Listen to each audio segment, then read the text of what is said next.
heard of visions where the Lord came to people and began to teach them, began to talk to them, began to say things to them.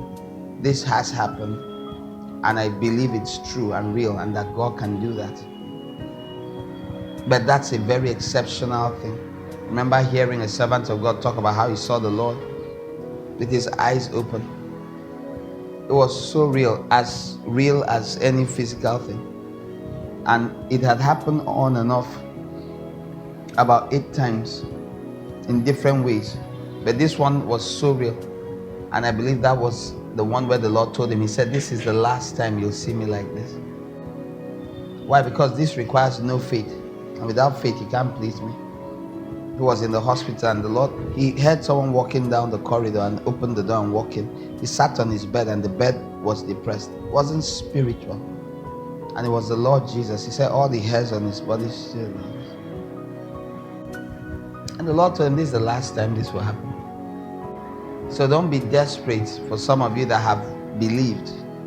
Like when that, oh, if only I can see the Lord, all will be well. No, it's not true. I pastor people that have seen things. It's amazing how sometimes those who can see the most fantastic things can lack the fear of God. Some have seen wonderful things, some have seen both. They've also seen terrible things, scary things. They've been shown they've been shown the enemy in very scary ways. You would think that should carry them. For those who struggle and say, yes, it's not true. If they really had encountered the Lord or his angels or the heavenly realm like that, they couldn't have gone back to their sin. I'll give you 2 references in the Bible.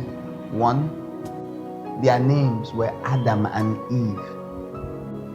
If you want to argue about whether they used to see the Lord, go and argue. They knew he would come. He used to come. They still ate it. Now, there are many different people in the scriptures that have encountered God. Absolutely. But I'm trying to say that the supernatural realm is not enough to stop you from being disobedient. That's something else. And that something else is sitting at his feet and paying attention to him figuratively. The habit of paying attention continually, that will keep you more than fantastic but widely spaced out experiences.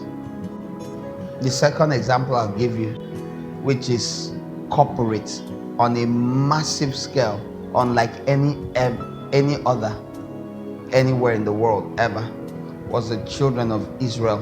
It wasn't a single encounter, it was multiple encounters.